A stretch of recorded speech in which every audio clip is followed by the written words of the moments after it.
Hello and welcome to episode 5 of Zack and Mac. Matt, how you doing today? Pretty good, Zach. Good to be back. Episode 5. We had 4. Now we have 5. That's how it goes, That's how it goes here on Zach and Mac, and and really everywhere. pretty much everywhere if you can count. So, episode 5 here, Zach, and it's been a fun 4 episodes. Let's make this 5th one a great one. We got Yeah, a lot to talk about. I was going to say the National Basketball Association really made it easy on us. So, of course, the draft is going to be going on in a few hours from when we're recording this. We can't talk about the draft because anything we say now is just, pure speculation and won't be relevant when the episode drops tomorrow. But we can talk about the absolute flurry of NBA trades. I mean, Adrian Wojnarowski just all over the place, just hurling bombs left and right in the middle of the night, announcing all these deals.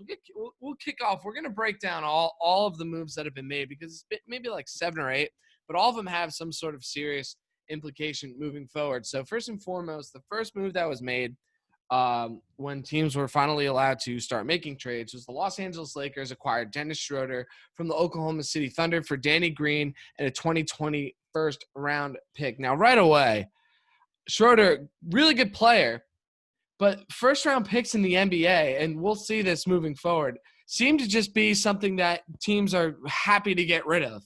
It's really bizarre. I know it's the 28th overall pick, but it's still a first rounder. For Schroeder, I mean, I don't know how much. I guess he's going to start for the Lakers. That's the only thing I could think of. Why they would do it like that.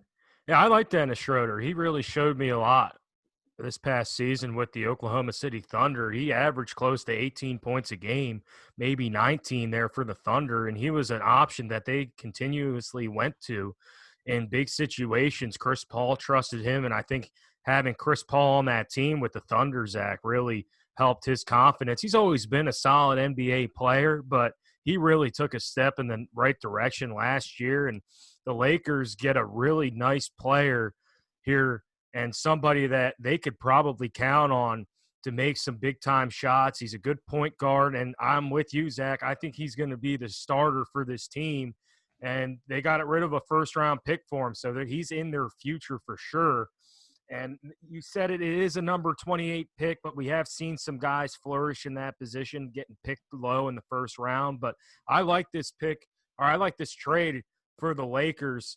I think it's going to help them, continually being contenders in the West. I think he's a really nice player, and I like him more than a Danny Green, to be completely honest with you. Yeah, Danny Green didn't really have that great of a season. Honestly, he just got flipped. So he's now he didn't last long in Oklahoma City because he was flipped in just like a few minutes ago, really. The 76ers acquired him for Al Horford, a first rounder and a second rounder. I know I'm bouncing a little bit out of order here, but it just seemed like an appropriate segue. So now Danny Green spends about, a few days over there in Oklahoma City, and now is the 76er. Matt, what do you think of this deal, especially since, Horford didn't exactly live up to expectations last year?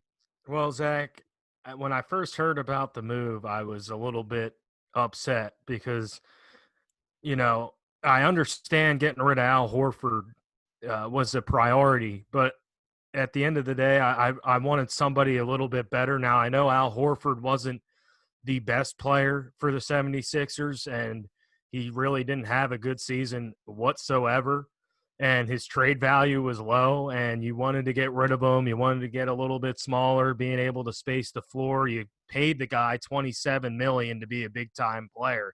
And at the end of the day, I was like, Danny Green for him? We could have gotten somebody better. But at the end of the day, Danny Green is going to be a piece for this 76ers team that's going to help them out. I just need 2 to 3 threes made a game, Zach. I really do. I mean, well, last season he only made about a third of his three-point shots. I saw somewhere 34%. That's not great. Yep. That's not sparkling. That was good maybe 10, 15 years ago, but not nowadays. You got to be sinking 40. So I'm a little concerned because they gave up the picks. Yeah, exactly. You get rid of a future first-round pick, and I thought they gave up almost too much for him. I know Al's a bad player. Too much. I know Al's not that great, but I mean, you're getting rid of Al Horford, who's proven to be a decent player at other places. and a future first-round pick. I think it was 2025 there, Zach. So what if that turns out to be a great pick moving forward? But, Danny Green coming to a 76ers team, and he's not going to be a J.J. Redick, Zach. No, he's When not as good as J.J. Yeah, Redick. that's what I'm saying. Like, when J.J. Redick came here, he averaged 17, 18 points a game. Danny Green will not be doing that. And he might be a little bit better of a defender because he's bigger. He's 6'6". So JJ, when he was here, he was a defensive liability, but he could score the ball at will. And Danny Green isn't going to be able to do that and create. He's going to be a spot-up guy, Zach. And Ben Simmons, if he's still a Philadelphia 76ers, is going to look at him in the corner and be like, hey, you got to make these shots. I think that's going to be the main thing. If he can make his shots and he can shoot a little bit better than 35%, he could be a big-time player for this team and somebody that they need. But if he can't hit his threes, it's not going to be a good season for the 76ers. I know they're probably going to make some more moves, but bringing Danny Green in here, he does have that championship pedigree. He's won 2 titles with 2 different teams, so that's a good thing. It'll be interesting to see what the 76ers do. But, hey, you had to get rid of Al, and bringing Danny Green is the only way you can do it, and I'm okay with it. I just think it's bizarre. Like, a lot of these trades seem like wildly lopsided. Like, this one looks lopsided. Obviously, the Thunder win this trade. You get Al Horford, you get a first and a second. They're stockpiling picks left and right. They also made another big trade where they sent Chris Paul over to the why did I almost say San Antonio? The Phoenix Suns. Chris Paul and Abdel Nadir, Oklahoma City, get Kelly Oubre, Ricky Rubio, Ty Jerome, Jalen Lachey, a 2022 first and a 2022 first-round pick.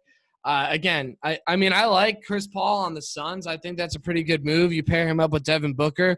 He can start tossing lobs over up to DeAndre Ayton, and that could be pretty good. He'll make Ayton a really good player. Yeah, he'll make Ayton really good, but I don't know. It's just this one isn't so lopsided. I just didn't see Chris Paul going to the Suns. I didn't really either, Zach, and I really like this trade for both teams, especially for the Thunder, man.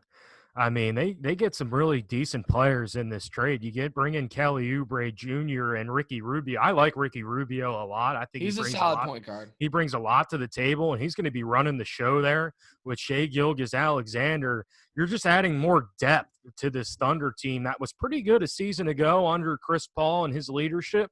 It's going to be interesting to see who takes that leadership role this year. You still got Steven Adams. Now you bring in Al, so you got some really good size down low. You got some players up top at the guard position with Alexander and now Rubio and Oubre Jr. It's going to be a really interesting team here for the Oklahoma City Thunder. Sam Presti just does an amazing job of just bringing in an array of talent, and you see he's getting more first-round picks. Zach, this team is going to have a million first. It just seems like they're going to have a first-round pick in the draft the next 10 years, the way they're stockpiling picks. They're going to have every other first-round pick each year. It's going to be they're going to have the 1, then the 3, then the 5. They're going to have it all. It's crazy. Unbelievable. It's good for them. They've been making a lot of really good deals. This Thunder team could be pretty good in a couple of years. I don't think they make the playoffs next year, maybe even the year after. But when a lot of these guys develop and a lot of these picks come to fruition, watch out because they can also use these picks as capital later on if the rebuild gets sped up a little bit. We're going to go to more of a low-key deal. Bruce Brown to the Nets from the Pistons. They get Musa and a 2021 second-rounder. I mean, Musa didn't really play last year. He was in the G League. The 2021 second-round pick from Toronto.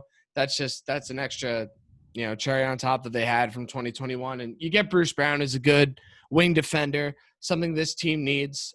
They need a little bit extra defense, especially coming from the bench. So Bruce Brown to the Nets, pretty good. I think that works out pretty evenly from both sides. Musa's a little bit of a project. The Pistons get that. They're a younger squad. So we'll see what they end up going for. Let's see what we didn't cover yet. Oh, this was another – but before we get to the massive ones that the Bucks made, let's go over to the Portland Trailblazers, who I think are really positioning themselves for a run. They pick up Robert Covington for Trevor Ariza, a 2021 first-round pick, which will be the number 16, and a 2021 protected first rounder. I really like this move for Portland. Yeah, Covington, he can score pretty well, but he's a good defender. You put him up with McCollum, Collins, Lillard, and then what's his name? And Nurkic. That team's going to be almost unstoppable. Portland's going to be excellent next year. Now that they've added Robert Covington, he's a really good player. Yeah, I like Cove a lot, and he brought a certain level of intensity there for the Houston Rockets when they brought him in. And well, he was forced to be the center at like 6'7", so he had to be intense. Exactly. So he's got experience guarding some bigger players, and he can really shoot the three ball. He did it in Philadelphia. I was a big Robert Covington guy. He was a 3-and-D guy, and he just continued to do that during his career. He went to the Timberwolves, and he was a good piece there. And, obviously he goes to Houston, and he played a major role for them when he got traded there to Houston, and he was a major player. So now you bring him into Portland with some of the guys you mentioned there, Zach, Damian Lillard and CJ McCollum. They're going to do their thing. But Robert Covington is going to be able to do some things that maybe Carmelo Anthony couldn't do this past year. I mean, Carmelo Anthony, he was a good player for them, and he really stepped up. But, Covington's a younger, more athletic player than Carmelo Anthony at this moment in time. And I'm no disrespect to Carmelo Anthony. He was a great Portland Trailblazer, and, he really proved people wrong. But I think Robert Covington is an upgrade than him. Oh, yeah, really absolutely. Do. Well, yeah, he's a younger player. He's a better defender. And Melo's good, but he's kind of like a plug-in and score kind of guy. Covington can do a little bit of everything, and that's what Portland needs. They need another guy that can step up big on defense, and they got him. And they, Ariza gets to go back to the Rockets, and this trade is a little bit more even. I don't like how easily all these first-round picks are kind of flying around. Yeah, but, another first-rounder. Yeah, for Robert Covington, but yeah, two. You're right. One of them's protected, so we can move over to. You know what? No, we're going to save the biggest one for last. On a lower key deal, the Knicks traded the number 27 overall pick and the number 38 overall pick to Utah for their first rounder for the number 23. That's leverage. The Knicks are trying to move up in the first round with that, and I guess we'll know by the time this episode drops whether or not it worked. I think they were eyeing Cleveland's number 5 pick for the 8 and the 23, so we'll see if that ends up happening. But I like the Knicks trying to get a little bit of something done here and there, and we're looking still. Yeah, the Bucks made 2 deals. The Bogdanovich deal with the Kings might be in jeopardy because that's a sign and trade, but apparently he didn't agree to it. So, but if the Bucks can get Bogdanovich and Justin James out of this deal for DiVincenzo, Ilyasova, and DJ Wilson, I think that's pretty even. I like that there's no picks involved. That's for sure. They did a straight-up player deal. They got a big-time scorer, big-time shooter that they needed if it goes through. The Bucks definitely need to surround Giannis with some more shooting, especially after losing Malcolm Brogdon to free agency last year. Yeah, I like this trade, Zach, as well. I like the Bucks bringing in somebody in Bogdanovich who played pretty well for the Sacramento Kings. I think he was a really good player for them, and he's going to do some great things for the Bucks, I think. But I'm looking at the Kings. They get Dante DiVincenzo, and I think he's going to be a good player for them. And I don't expect him to maybe get a bigger role there for the Sacramento Kings. Sure. He came off the bench for the Bucks, and he was pretty good for them. But I expect him to do a lot better with the Sacramento Kings because he's going to have a bigger role. And don't get me started on my boy Ersan, man. He's coming in there. He's fun. He's good. I like Ersan. When he came to Philadelphia with Bellinelli when they were the 3 seed, and a really exciting team there for the 76ers. I was talking to my brother about this before the show, just how much that trade or that picking up Ersan really helped this team. They got Ersan and Marco Bellinelli, and it really helped them out. And Ersan, he's going to do what he does. He's going to play down low. He's going to give you 10 to 15 minutes of hard he's going to play every basketball. Game. So I'm excited to see what he can do and what the Kings can do moving forward, because I have religiously said that the Sacramento Kings are on the cusp of making the playoffs. I picked them to be a 7-8 seed every year, and they've let me down, Zach. Well, they let everybody down. They've let me down. And, the Kings need to do something right in this draft. I know They do. they got to do something right because it seems like every year outside of De'Aaron Fox and Buddy Hield that they get a bad pick in there and DeMarcus Cousins. I mean, they didn't even pick Hield. They got him from the Pelicans. Yeah, exactly. They got him. But outside of that, this team doesn't do anything right. And No. let's get it done, Kings. I'm rooting for you. I'm pulling for you. I like this DiVincenzo bringing him in and Ersan, but this is obviously more about the Bucks and Bogdanovich. They're going to do good things for the Bucks. We already know that they were the best team in basketball during the regular season, and they're just trying to add more pieces and bringing in Bogdanovich. I'm with you, Zach. I think this is a pretty even trade, and I think it's going to help both teams out. Yeah, it helps the Bucks. It gives them a shooter. Also helps the Kings out because they didn't want to have to keep Bogdanovich's money or potential money on the books because they're going to have to re-sign. They're going to have to pay De'Aaron Fox. They're going to have to pay Buddy Hield, all these guys, and to keep them around. And you can't be throwing too much money at everybody. So you get rid of Bogdanovich. You get a nice return for depth pieces. Now here comes the biggest trade that dropped in the NBA. This one was infuriating for so many reasons. The Bucks get Drew Holiday, which is fine. I like that they got Drew Holiday. Also get a 2020 second round pick. But Matt, what they give up?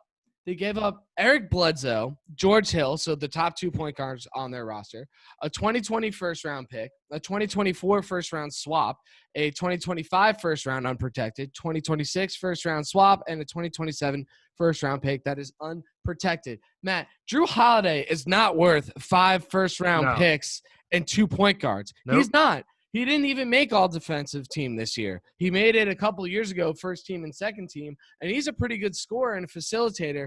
But 5 first round picks for Drew Holiday? I mean, give me a break. That's much better? Unbelievable. How much better is he than Eric Bledsoe? Yeah, seriously, like how much? Because Bledsoe is also a good defender. Holiday, what? Maybe 8 more points a game, which is significant. But 5 first round picks. 5 first round. I don't think anybody is worth 5 first round picks. And George Hill too, Zach, who has been a role player for that Bucks team and came through for them in multiple occasions, especially in the postseason. A few years ago, or I think it was 2 years ago, he came through big time for them, and he's been a nice role player for them. So, I like you said, I'm all for bringing Drew Holiday in here, but they didn't need to do that. But for 5 first-round picks and 2 other players that were good players on your team, for a guy who averages 8 more points than your previous starting point guard, who I like Eric Bledsoe. How much better? That's the biggest question I have, Zach. How much better is Eric or Drew Holiday than Eric Bledsoe? I don't see this major gap between those two guys. I think the Pelicans front office really knows what they're doing because the trades that they've been making the past couple of years, the one for Anthony Davis, the one for Drew Holiday, I mean, they're pretty unbelievable. To get 5 first-round picks essentially back for Holiday, I know 2 of them are swaps, so they might not actually come to fruition.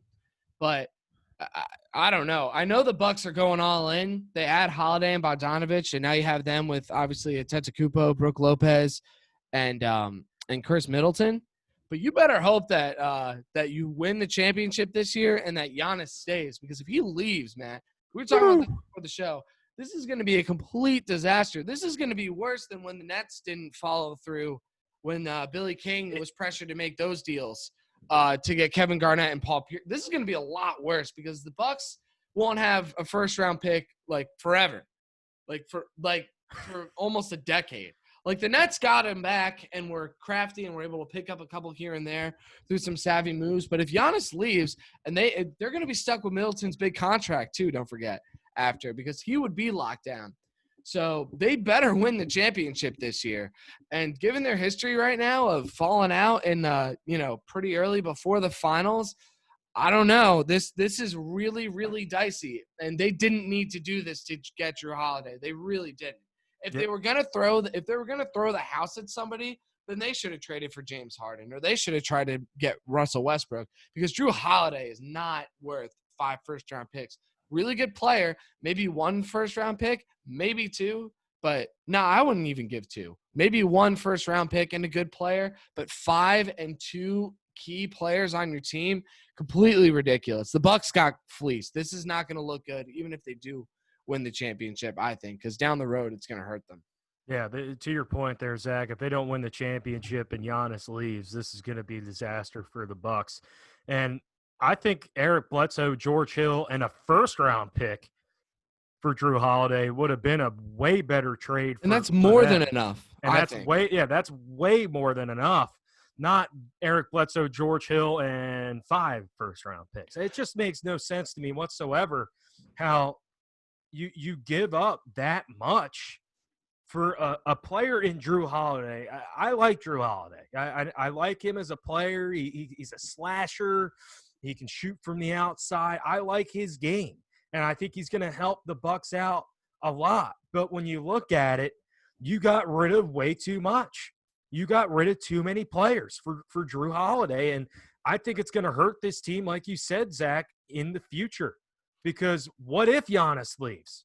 Yeah. What if that happens? Where do you go to now? Chris Middleton? He's probably going to go too if Giannis goes. Well, he's locked in. They have him signed to a long-term deal. Yeah. But But my point's they're stuck with his money. He's going to go. Yeah, they'd be stuck with his money though. Yeah. And nowhere to go. They're not going. They won't be able to. Now I get it. Like if you are all in for a championship, you're not worried about safety nets for the future, and they're counting on Giannis staying, and they're hoping that these bold moves are things that keep him here. But these aren't necessarily smart moves. Again, Drew Holiday, good player. Is he the missing piece on this team? I don't think so. I think he might help them out in the playoffs a little bit by being able to defend elite point guards and leaving Middleton to guard somebody else. But again, that was Bledsoe's job, and Bledsoe was able to do it. And don't forget, the first couple of years of Holiday's career, he was pretty injury prone. So if that hasn't happened the past couple of seasons, really, he hasn't been really limited. But if it happens again, that's it, and it only has to happen for a handful of games this year for people to start throwing question marks up.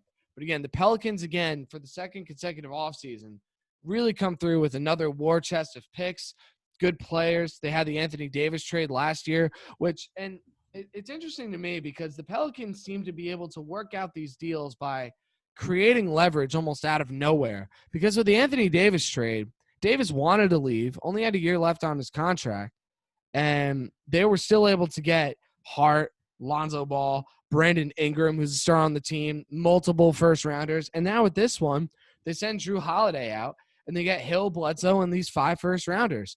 I mean, listen, I want to hire whoever runs, anybody inside the Pelicans front office. Maybe they can negotiate me a contract somewhere because they're apparently able to get things, like just completely outrageous things on the bargaining table.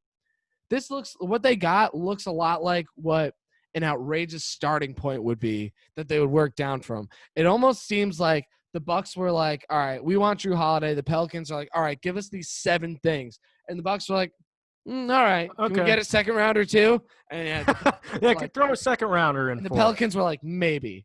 And then they're like, okay, you can have a second rounder. Like they acted like they gave him something. Because otherwise, if that's not how it went down, then I don't know how it went down. It's absurd. Zach, I think the Pelicans have a really bright future now because they do. That team is going to be stacked. Zion Williamson is going to have a lot of pieces around him when this thing's all said and done.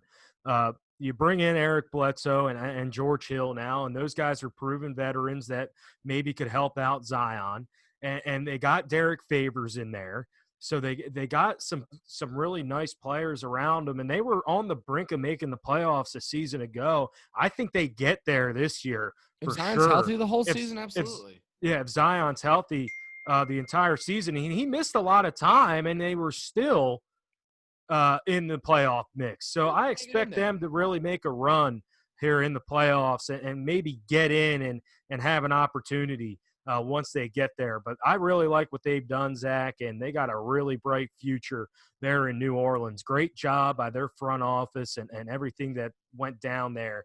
And I think they won this trade in the long haul. Sure. They won the trade hands down. And also they reset the market for trades for star players because Holiday's not even a big-time star player.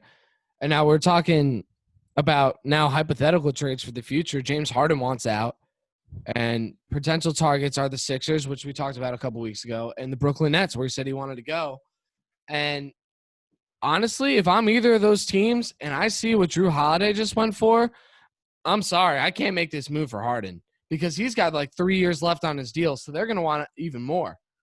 Yep. So I don't know. I don't think you can pull the trigger. I think him and Westbrook might get stuck there because of what two other teams did through no fault of their own.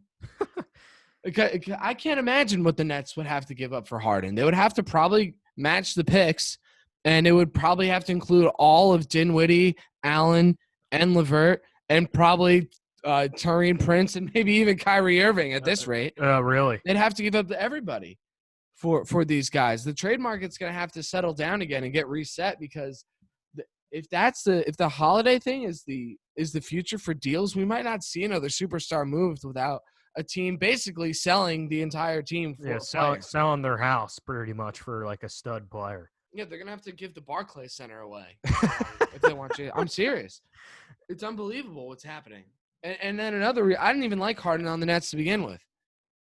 You know, if you have him, Kyrie, and Durant, who's gonna have the ball? Exactly. Who's gonna have the ball? Because KD is gonna get his touches, and Kyrie can't play without the ball. Yeah. Really, as a facilitator, and either can James. So you're telling me James is going to be the third wheel to Kyrie and KD? That ain't happening. No, and it's not like in past big threes where when big threes have worked, it's because there's a guy that's always willing to take a back seat. So yep. LeBron was and there's always a clear hierarchy. Like in Miami, LeBron was the clear number one. Then it was Wade. Then it was Chris Bosh.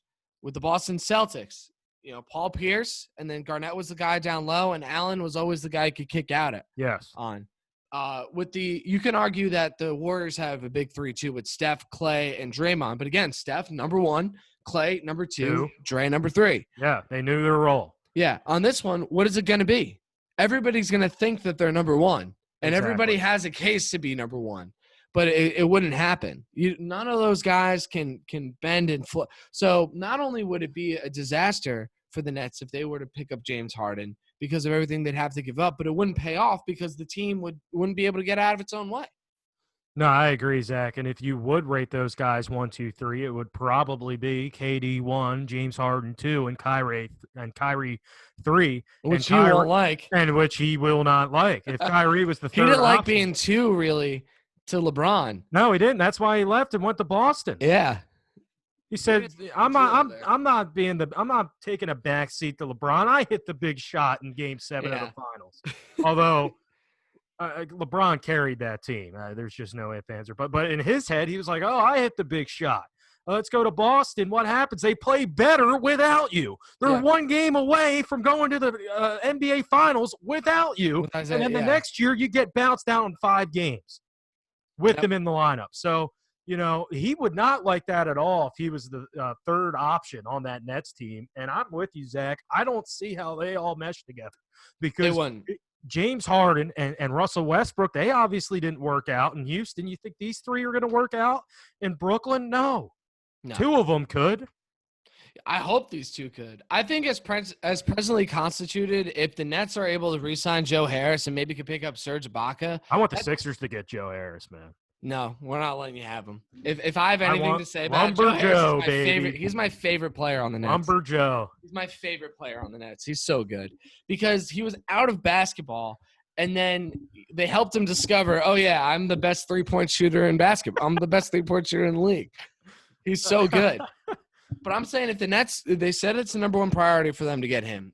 All they have to do is pick up him and maybe Serge Ibaka. And then you have a team that's like this. You have Kyrie, you have KD, you have Dinwiddie, you have Taurean Prince, you have Jared Allen, you have DeAndre Jordan. And you got to hope is going to come back healthy, Jordan. Right. And you have Joe Harris and that team and Karis LeVert. So I would rather keep all of those guys together because we've seen strong depth. I mean, look at Miami. That team made it on depth pretty much alone. Yeah, they had Butler and Dragic, but then it was all depth, that team. Well, and Hero. And Bam.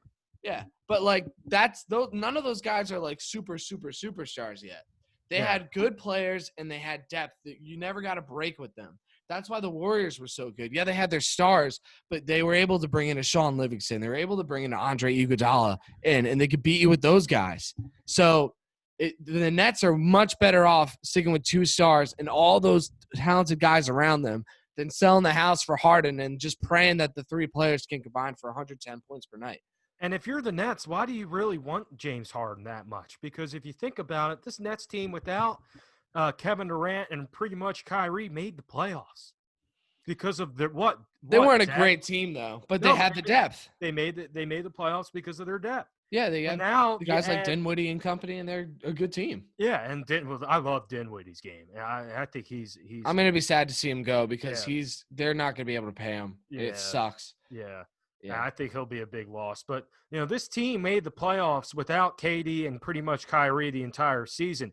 Now these guys are going to come back healthy and probably a little bit motivated now. Oh yeah, let's see what happens now with the depth that we already have, minus maybe a few guys to free agency, and these two star players. I think it's going to work out good for the Nets if KD's healthy and he plays the entire season. If Kyrie, he misses games, this is KD's team regardless of those two guys. So. Let's say if Kyrie goes down with an injury, but Kevin Durant plays the entire season, they're still going to be a top 3 team in the East. Well, then you have Spencer Dinwiddie as your starting point guard, which is fine. Like, he's fully capable of doing that. Yeah, exactly. And they have Karis LeVert in there as well. And they have I like LeVert too, and he's coming off guys. He's coming off a serious injury, and he played pretty well when he came He's back. always coming off a serious injury, though. So, we know that he could bounce back. Yeah, exactly. He's going to bounce back good. We've seen it before. Yeah, it's a rare case where you add a star to the team and the team gets worse because the price would be far too steep. They wouldn't get a good return on their investment. They're fine the way they are. Again, you re-sign Harris, you re-sign Ibaka, and I think that they're probably the best team, if not right behind the Bucks in the East, because you got to look out. The Nets. They already are. They already are with Kevin Durant. On that team. They already are. Yeah. So speaking of stars, going down and this and that, we're going to move over to baseball. And, Matt, Robinson Cano, again, suspended for performance-enhancing drugs. Second offense, it's his that's a mandatory 162-game suspension in Major League Baseball. He's going to miss all of 2021, I mean. And, honestly, that pretty much explains why he had a bit of a resurgence this year. He hit a lot better than he did his first year with the Mets. And honestly, Matt, I think this is a good move. I think this is good for the Mets. They don't have to pay him his $24 million this year. They can move McNeil back over to second base. Or now you have second base open. Why not throw some money at DJ LeMahieu? All we've heard is they want to bring in. They were talking about spending money. Here's your opportunity. And now the Mets are saving money from the deal. Well, not from the deal, from the suspension. And again, it's funny because this suspension is, if Steve Cohen had not bought the team, we would have been like, oh my God, are you kidding me? Like this trade is even worse than it already is. Like Mets fans would be infuriated by it again, and with every right to be. And then everybody else would have, their chance to line up and take more shots at the Mets for their irresponsibility and their bad moves. But now, and it shows you what a change in ownership can do. Now that Steve Cohen is the owner of this team, they're almost doesn't matter. There's reason to celebrate this suspension. It's like, great, he's off the books. We can slot somebody else into a DH spot if we want to. We have a hole open in the infield that we can fill up, and we have the money and now extra money to spend on some of these free agents. So again, this gives them, to me, this makes it even more probable that the Mets will pick up the 3 free agents that I think they're going to get. I'm going to say it until they sign them all or until they end up somewhere else. The Mets will get JT Realmuto, they will get Trevor Bauer, and they will get Liam Hendricks because they filled the 3 really important positions on this team that they need filled to compete in the NL East and for a championship. They're going to get those 3 guys. Now they have some extra money, and they might be able to sign DJ LeMahieu. I think he wants to be a Yankee. I think he wants to stay. But if the Mets throw the house at him, I mean, you almost can't say no. Yeah, exactly, Zach. I'm 100% with you with everything you just said about Robinson Cano. And, the Mets brought him in, and they thought he was going to be somebody that was going to produce for him. And the first year in 2019 with the Mets, he really did not have a good season. Hit 256, Zach.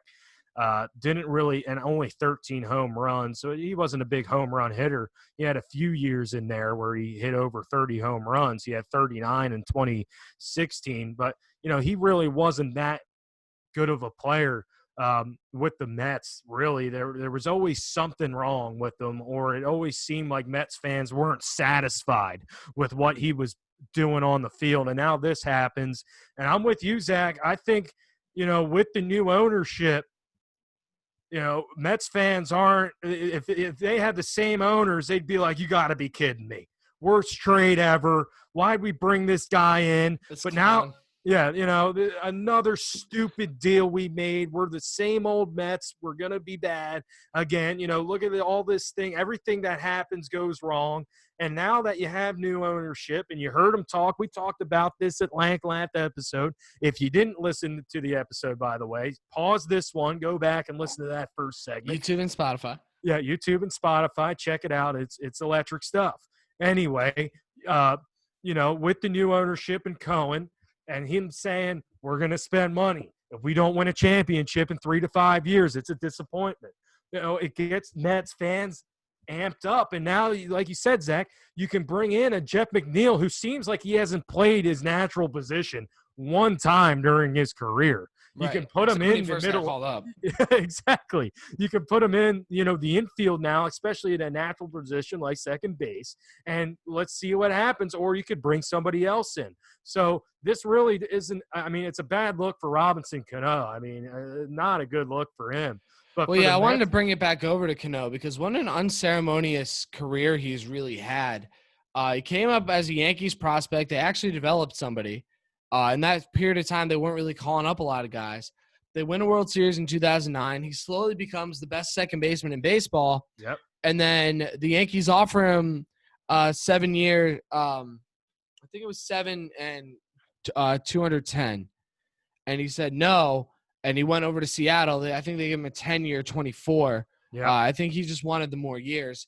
He went over there. They never made the playoffs. He kind of just evaporated into obscurity, had the PED suspension, then gets traded over to the Mets, has a disappointing season, has a better season the next year that's invalidated by another PED scandal. I mean, this guy was on track to make it to the Hall of Fame, and now he's got no shot. No, I think. Yeah, I'm with you, especially having not one but two scandals, Zach. I'm just looking at some of his numbers with the Yankees. I mean, he hit over 300 a lot of seasons for them. He was unbelievable. He was going to be the face of the team because Jeter just left. So Jeter left. They're going to lock down Cano.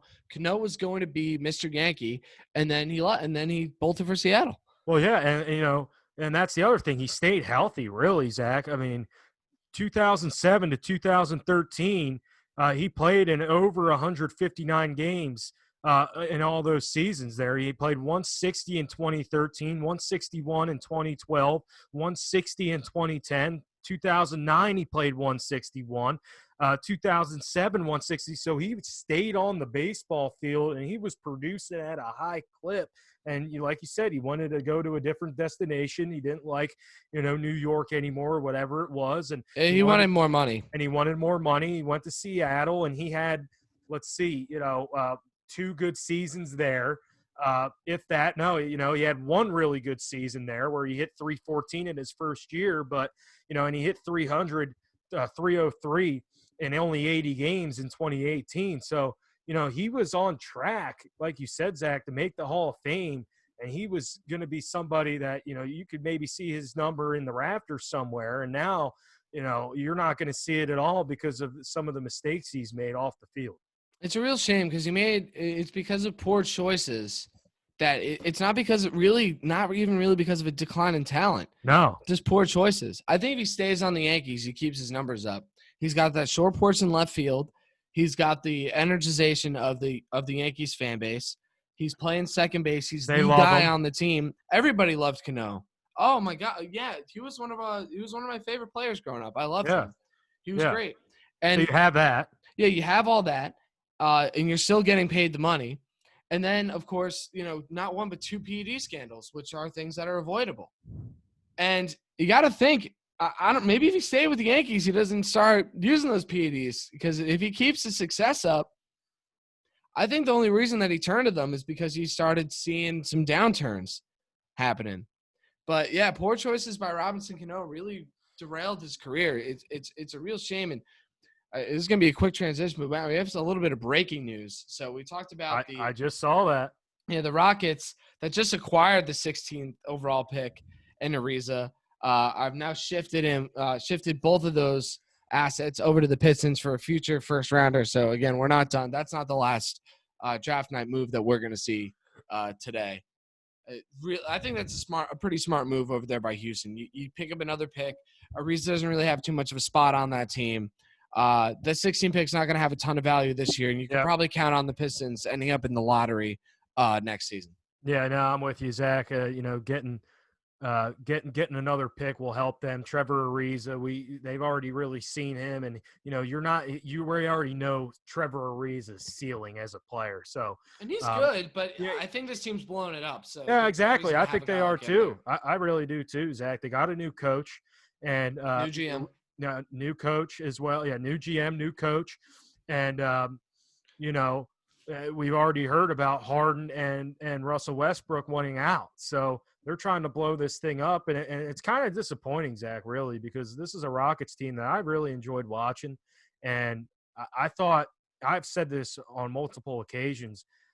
2 or 3 years ago, I forget what it was, but when Chris Paul got hurt and he missed game – I think he missed game 6 and 7 of the conference finals. They were pushing him that year. Yeah, that's what I'm saying. Yeah. I think if he stays on the court, they go on to beat the Warriors and win that NBA Finals. Yeah, they might. And I think they might have. So, it's just disappointing that they're blowing this thing up, it looks like, here in Houston. But like you said, Zach, Trevor Ariza, we already know what kind of player it is. He's good. He's a good 3-and-D guy, but you're not going to get, 20 points a night from this guy. It's just not going to happen. Nah, Ariza was never that guy. He was always a solid defender in the 3, maybe the 4, and he could shoot from beyond the arc. That's what he always was. I listen. I always would add him on my NBA 2K11 teams. Oh yeah, he was nice. Great. He's nice. Everybody's nice in that game. Joe Johnson is the best player in that game. He's unbelievable. Joe Johnson. Can't stop him. My favorite Joe Johnson moment. My favorite Joe Johnson. He was playing for the Nets. Yeah. And he did. You ever seen that crossover dribble he did, or he on Paul Pierce? Mm-hmm. Oh, I love that play. I was a big Joe Johnson fan. I liked him too. I always thought he was underrated. He was a good player. Yeah. Joe Johnson, one of my favorite NBA players, man. Him, Vince Carter, up there. Obviously. For McClure's favorite. All Nets. All Nets. All right. Yeah. So speaking of nothing but net, that was not the situation for either of our NFL picks last week. However, I got another winning week in there. I was 3-2, one with the Giants, the Bucks, and the Bills covered with their +2. I lost with the Bengals, who got embarrassed by the Steelers, and the Ravens, who were further embarrassed by by New England. But I'm back to 500 overall. And before I make my picks, Matt, I'll let you recap how you did last week. Well, Zach, it was not a good week. It was not a good week for me last week. I was amped up. I had a few good weeks in a row. Zach, what did I tell you? It was due for a bad week. I went 1-4 last week, Zach. Yeah. My only win was the Bills, and they covered. And they lost the game. And they lost the game, and it really didn't even feel like a win. I was trying to recap if my picks won or who won, and I was like, wow, I won that Bills pick, and that was my only win. Not a good week for Mac here on week 10. We're looking for a bounce back week in week 11, Zach. We need one. We need one after that bad week. Well, so we're going to start with the person that actually had a winning record this week. And I think you deserve to start this week. Thank you. All right, so I picked a lot of favorites. This is a weird week. I've been picking, some underdogs, a lot of road teams lately, but this week there just seems to be a lot of, a lot of really tight games, a lot of good matchups. So we'll see what we got. So the Giants have a bye week, so my only local pick is going to be the Jets game, and they're giving they're +8.5 against the Chargers. I have the Chargers winning that game at home, Matt. The Jets defense is terrible. they're egregiously bad. There's no reason that they should have been that terrible against a Patriots team that can't really throw the ball. They let Jacoby Myers make 12 catches for 169 yards with a struggling Cam Newton. So imagine what Justin Herbert and Keenan Allen are going to be able to do. They might break a record against the Jets for all. I'm serious. The Jets are that bad. So the Chargers by 8.5. I think that's a no-brainer. I think that they're going to blow them out of the water. If this was one game the Jets could win, this would be it. But I'm with you. You think so? I don't think that they can win this game. No, you see, but like out of the schedule, I think this is the only game they might have a chance in outside of New England. But that game's in New England. Yeah, they're not. I don't have any confidence in this Jets team. They don't do anything well. Yeah, Flacco had a good game last week. 2 weeks ago. Game. But he threw that pick late, and you can't make any mistakes if you're on the Jets offense. You can't make a single mistake. You really can't even get away with an incomplete pass because it throws everything else off the rails, and they can't recover from anything. They have no contingency plans. They don't have the talent to make anything up. The offensive line is Swiss cheese. They can't do anything on defense. They don't have any weapons. So, and the Chargers have Braxton Berrios isn't a weapon. No. Denzel Mims could be. Hey. Herman's all right. But that team they're really bad. I don't even want to give them too much more time on this. Other than the Chargers -8. Yeah, so it's the Chargers. I have a -8.5 on where I got my line. Okay, yeah, I see. I got the Chargers. The Chargers also have a top 5 offense. So good luck, Jets defense. Their defense isn't – yeah, but the Chargers defense, even though they are bad, they're not going to really have to do too much. So the Ravens, I have them against the Titans. Tennessee has lost 3 of their last 4. The Ravens are 1-2 in their last 3, but I got Baltimore -6.5 against the Titans. I mean, to me, Tennessee has really just been that one game short of a free fall. The only game that they were able to win was against a Bears team that can't get out of their own way. Ryan Tannehill has completed about 56% of his passes over that span of the last 4 games. Baltimore's defense is elite, unbelievable, like we're used to seeing. And the Ravens run the ball really well, and the Titans aren't that good at stopping the run. So the Ravens aren't even going to have to play to one of their weaknesses. They're not going to have to throw it a ton. And I even think their passing game's headed in the right direction because in their last game, Lamar threw for 2 touchdowns and nearly 250 yards. It was his best showing since week 1. I think the Titans are on their heels. I think the team that bounces back in that matchup is Baltimore. You're a fan, so you're not going to have as much confidence. But just looking at it from the outside, I don't see how the Titans win this game. All right. Hey, I hope you're right. I hope you're right. Yeah. All right. So we'll move over to Dolphins Broncos. Denver is a nightmare. Drew Lock threw 4 picks in his last game. The defense that was playing well has fallen off a cliff. How about that pick he threw at the end of the half? Yeah, it's just Lock. They had the ball. You can't do that.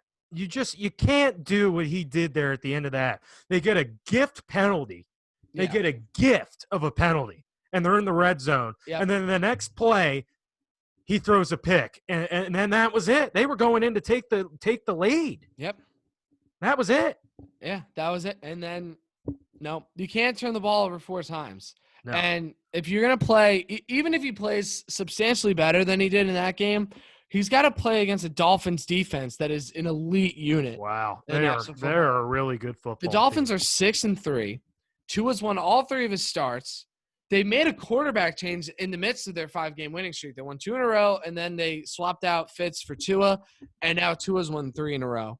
And he seems to be getting a little bit better every game. And they just beat the Chargers and held their offense to just 21 points, which is not an easy feat. And this team's trending in the right direction. They might end up winning the division.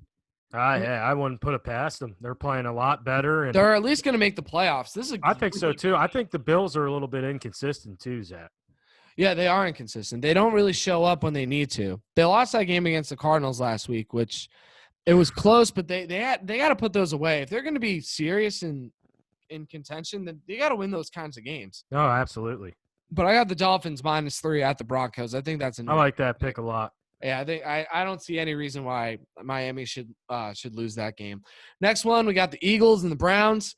The Eagles obviously lost to my New York Giants, which helped me in many different facets of my life, which is another fantastic W for the New York Football Giants, moving up to 3-7 and closing in the gap in the NFC East. And the Cleveland Browns got a grinded out victory against Houston, where they ran the ball for 231 yards with Hunt and Chubb, and Baker Mayfield had 1 yard in there. Okay, we got to put him in there. Yeah, you got to throw it. Hey, it was all 3 guys that carried the ball.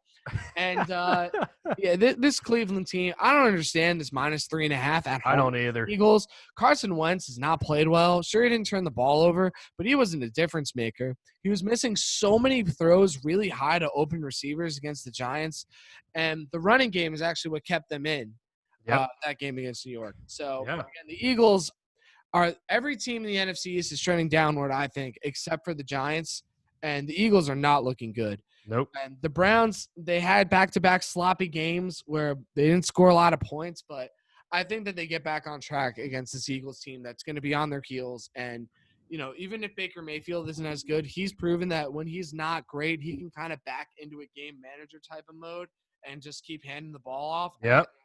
I think that's what all it's going to take to beat the Eagles. Yeah, no, I'm with you there, Zach. I'll get to my picks and give you my opinion when we get to that game, but I 100% agree. I don't understand how they're only 3-point favorite. I mean, it just makes no sense whatsoever. Yeah, it should be a little bit more because I don't think Wentz and the Eagles can keep up.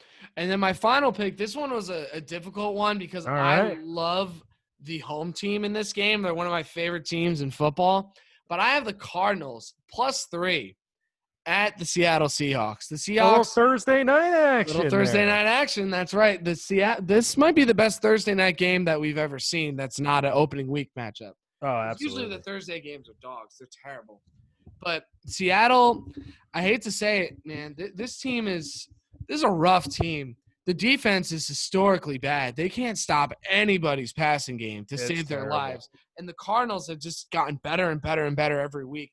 They have an unbelievable offense with Kyler Murray, and DeAndre Hopkins, and Larry Fitzgerald and those guys. I mean, that team is good. They can really make some noise. They might surprise people and win this division. And the Cardinals' defense isn't great either, but they're going to be just good enough, I think, to win in a shootout because their defense is definitely better than Seattle's. I don't think Seattle forces them to punt the ball all game, to be completely honest. The way that Cliff Kingsbury and Kyler Murray are able to game plan to move this football, I think the Cardinals +3 at Seattle, you can lock that one down. That's my big pick of the week. So I have the Chargers -8.5 against the Jets, Ravens -6.5 against the Titans, Dolphins -3 at the Broncos, Browns -3.5 versus the Eagles, and the Cardinals +3 at the Seattle Seahawks, Matt. Those are my 5 picks for the week. All right, I like your pick, Zach. I really do. You had a good week last week. You got to continue. You got to build off of it. You got to continue the momentum. I'd be like my Giants. Hey, man, and the Giants, like you said, they're a good football team. I think the best 3-win football team I think I've seen in the NFC East for sure. Yeah. But, you got to continue that momentum. We need to get the momentum going after my hideous 1-4 week last week, Zach, and we're going to kick it off to a game you picked, the Ravens and the Titans. Zach, I can't believe the Ravens are -6.5 in this football game. Yeah, we're talking about it before the show. I wasted 3 hours of my time. It's a Sunday night. I had to get up for work. And this team just doesn't – I understand the weather was a factor. And I understand – injuries happen. And I understand you're a little bit depleted on both sides of the football. But to go out and literally let the New England Patriots run the ball down your throat is pathetic. It's unacceptable, especially since the Ravens are a better running team. Exactly, Zach. This game, Lamar Jackson played good in this game, Zach. I'm glad you brought that up. I thought he was really good in this game, and especially in this weather. Almost, threw for 250, 2 touchdowns. The only mistake he made was that pick to end the half when the Ravens were going in to maybe get points and tie this game at 13. Other than that, he was good. But the fact that this New England team literally ran the ball and from the I formation, what's coming. They knew what was coming. And I blame Wink Martindale, the defensive coordinator, and Harbaugh for that hideous defensive effort that they showed. The Patriots had a game plan. We're going to run the ball. Cam, I think, threw maybe 15 times that entire game. He didn't have to throw the ball. And he didn't have to, because when you're getting 5 yards a pop, every time Rex Burkhead touched the ball, it was 6 yards. And Harris was having a career game. I mean, what in the heck was that? You can't stop that running game? And guess who's coming to town now, Zach? Derrick Henry. Yeah. Derrick Henry, who ran all over you in the divisional game. Yeah. Who I understand this Titans team is struggling, and I agree. They're looking on the decline. But so is the Ravens, and if there's one team to bounce back, I think it's going to be the Titans. Really? I like the Titans plus 6.5. I know I'm a fan, and I'm giving up, it seems like. Yeah. And I tweeted it that, they're going nowhere. They aren't going anywhere. I think if the Ravens win, it is not going to be by 6.5 or more points. Okay. The Titans are going to cover that spread. The Ravens, they need to play better, and if they want any chance of winning this football game, they're going to have to stop Derrick Henry. I don't see it happening. If they win this game, it's going to be close. Titans plus 6.5. Moving right along here, Zach, we got the Browns and the Eagles. Ooh. And we kind of talked about this one here, Zach. Yeah, we did. The Browns, I like them in this football game. The Eagles showed me absolutely nothing in that Giants game. They showed the defense. Boston Scott can rip off a run once in a while. That's about it. Carson Wentz stunk. He didn't turn the ball over, but he was missing throws all over the place. Jim Schwartz, the defensive coordinator, knew going into the game that Daniel Jones likes to run the football. How about 3 weeks ago? He busted off an 80-yard run on his own read and fell down. And he did it again in this game. Still no answers. The Eagles lack weapons offensively. I know Travis Fulgham had a good few games and all, but hey, man, I don't think that's happening again. I don't think, Greg Ward and some of these other players, and they were relatively healthy in that game, and they were coming off a bye, and they just looked disinterested. Give me the Browns -3 in that game. They like to pound the rock. Baker's going to game manage, and that defense is legit. I think some turnovers are going to happen in that game, and if that happens, the Eagles really have no chance. And Wentz likes turning over the ball. Myles Garrett's going to have a big game in that game. He is, and also with the Eagles, they were wildly undisciplined. 11 penalties against the Giants as well. And 0 for 9 on third down. Yeah, they didn't convert a single third down in that game. That also was the Giants' defense, though. The Giants' defense was good. No, they were awesome in that game. Bradbury was unbelievable in the back end of the secondary. Yeah. And they really played Lawrence well. got some pressure. Yep. Williams was good as well. I mean, it was a really team effort win by the Giants. And how about the nerve Doug Peterson had there, Zach? Saying that on a post-game Monday that he felt like he was in a rhythm calling plays. How could you say that when you're 0 for 9 on third down? And that team was so out of sync all game. It was – He said he was. Good. How could you say rhythm after not only in the game, but after you watched the film? You said you were in rhythm, calling plays. Come on, Doug. Yeah, you got to be better than that. Give me the Browns -3. No way I see the Eagles winning this football game. Moving right along, Zach. I didn't pick them this last week. I'm picking them this week, baby. The Washington football team. The team over the Cincinnati Bengals. The line's -1.5. All right. The Bengals, were you disappointed in the Bengals last week? I was. And you know what happened that game? They started off slow and then they never recovered. No, the play in that game that really changed it was they get off the field there, force Pittsburgh to punt, and then he fumbles the ball. And next thing you know, turnovers were a major issue in that game. T. Higgins had a fumble. Pittsburgh capitalized. They had a smidge of a chance when they got it to 12-7, but then Pittsburgh converted a 3rd and 6, had a few penalties, and scored a touchdown. The game was over. The team, they played hard last week against Detroit. They were down in that game. It was going to be a blowout, but you got to give credit to Riverboat Ron and that football team as Alex Smith and Gibson really did a good thing offensively. Their defense looked good at Zach, and if Chase Young doesn't get called for a roughing the passer penalty and allows Matt Prater to kick a 60-yarder, we might be talking about the team winning that game Or and having some momentum going into this game. So I like the team in this one, -1.5 at home against Cincinnati. I was on the Cincinnati train, and they let me down against Pittsburgh. I didn't pick that game, but they just let me down a little bit because I thought they'd compete a little bit more. Yeah. And now I think the team need a win against a Bengals team that isn't that good. Give me the team -1.5, Zach. Moving right along. Well, one quick note about your pick and why I think that you'll be fine is the team, they have the best if I'm not mistaken, they have the best passing defense in the league, and the only thing that the Bengals can do is throw the football. So if that's neutralized and Alex Smith is starting at quarterback, I think that the old guard shows Burrow some tricks in that game. Yeah, I think it's going to be a good game, but I like the team in that, and I think that's what I mean. I think the team. I like you said, Zach. I think you made a really good point right there.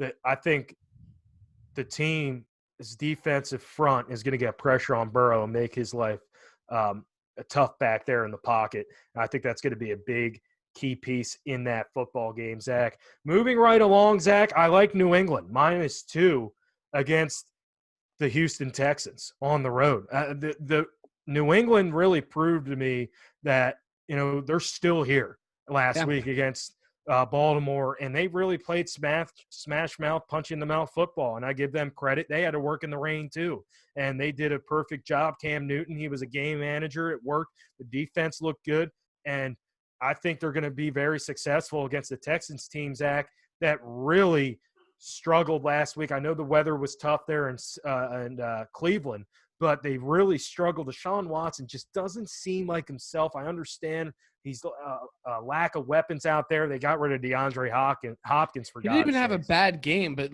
he doesn't have anything around him. He's got Brandon Cooks and Randall Cobb. That's it. Yeah, on that team. What's like the 2015 Pro Bowl roster? Yeah, really. So I like Zach. I like New England -2 in that game. Texans just lack of firepower. I like Watson and all, but the New England Patriots really proved to me something good there. I think they're going to make a late push at that division. And if the Bills and Dolphins think this thing's over, they got something coming. New England -2 against the Texans, Zach. Money line pick of the week time. Oh, here we go. Money line pick of the week here. We are 2-2. The Texans let me down last week. They lost to the Browns. This week, Zach, it's an interesting line I'm seeing here. Packers +110 on the money line, headed to Indianapolis, Zach. I like Green Bay in that game. Ooh. Indianapolis proved to me that, hey, they're a good football team. They beat up on the Tennessee Titans. They do have extra time to prepare. But this is Aaron Rodgers, man. And he's going to have a big game in this one. And they did struggle against Jacksonville. That's what's worrying me. Yeah, they did struggle against Jacksonville. But who do the Colts have to guard Devontae Adams? I don't see anybody. I think he's going to have a big game. This is going to be a close football game, Zach. But I like the Packers on the road to get a big win and kind of keep the separation there in the NFC North, because you see the Vikings are getting a little bit hot and they're on their tails a little bit. And, it's going to – and they already beat them in Lambeau. The Vikings did. They're 1-1. So this is a big game here for the Packers. If they can win this game, keep that separation, it could be big for them moving forward. The Colts are a good football team, but I do not trust Phillip Rivers and some of the decisions he makes, Zach. And Frank Reich in that game, they did win, but special teams and the punter for Tennessee really didn't have a good game, and they gave him good field position. But there was one moment in that football game, Zach, between the Colts and Tennessee Titans that I didn't like. Yeah. The Colts were going in the drive. They had a nice drive, converted some 4th and shorts. They were at the doorstep. They were at the 1-yard line. After Pascal, they reviewed it. They originally called it a touchdown, and then he was down a yard or a half a yard short. 3rd and 1, they go shotgun, hand it off the tail. Didn't work. Then they go shotgun. Okay, we're going to hand it off to right up the middle to Nyheim Hines. They didn't get it, and the whole reason they got the ball back is because Derrick Henry had a little bit of an injury and was unable to be on the field on like 3rd and 3. So the Titans had to punt. The dude shanked it, and they went down the field and scored, and they used that momentum moving forward. So I really wasn't impressed with what I saw from the Colts necessarily. I think it was mistakes that they made and, the punter being bad for Tennessee. So I think Green Bay is going to bounce back after a rough week against Jacksonville. They still won. Give me the Green Bay money line. Those are my picks, Zach. We're going to recap them real quick here for Week 11. Max picks of Week 11. Let's do it. Let's go. Titans plus 6.5. Team minus 1.5. New England minus 2. Browns minus 3. Green Bay money line. Max money line pick of the week. We need a better week, people. Zach's kind of on my tail a little bit. Had a nice week, but it's time to regain the lead for good here. Let's have a good week. If you're rocking with me in my picks, man, I'm sorry for last week. We're going to have a better one next week. A personal apology. I like it. Yeah, and you know what? What a way to wrap up the show with those big picks. We also broke down last week's matchups as well. And, hopefully we can help you guys win some money. But big NBA trades, some big Mets news. We've been talking about the Mets a lot, man. But they're the biggest story in baseball. So, man. They deserve it. Deservingly so. Yeah. I mean, maybe not this one, but with Cohen and them being it has an implication though. It does shift the landscape of Major League Baseball. And then for sure. And then of course I had to shoehorn the Nets into this as well, keep them relevant and keep them happy because they still don't like talking about the Nets. Be very relevant next year. So I sure hope so. I hope they are able to pull it off. I think. Hey man, you got KD. But they're the Nets. They always find a way. They made it to the finals in back-to-back years and lost both times. Well, so with that, that's all we really got for you this week. Thanks everybody for all the support, for tuning in. Matt, any final thoughts? No, guys, thanks for listening. I know I've said the last few episodes that I'll make a Twitter. I promise you that's happening. It's in the works. I actually had Twitter up. I'm making a Twitter for Zach and Mac. Also, email your questions if we have them to I think it's maxzack217@yahoo.com. So make sure you email your questions. I'll check the email and see if we got any questions there, Zach. And quick question for you about the Twitter. Will you make the Twitter? Will you do a fleet right away? I might for the show. I think it'd be good promotion. Oh yeah, I mean I think it's silly, but I think you should do it. Oh, for sure. I mean, it's definitely gonna happen. Twitter stories. What kind of era do we live in? I saw that. I didn't know how I felt. I didn't really feel. I was like, wow. I saw the update. I'm like, I don't know how I feel about it. But it was getting cool with the fact checking, and then they do this. Yeah, well, exactly. That's the kind of year we've been having. But Matt, good to see you as always. Oh, yeah. Good to see you, Zach. Episode 6 next week. If you missed any of the first 5 episodes, make sure to check them out. Like and subscribe, guys. Again, thanks for listening, Zach. We'll see you again next week, man. This has been awesome. Yeah, Matt. Good to see you. Everybody out there, stay safe and stay frosty.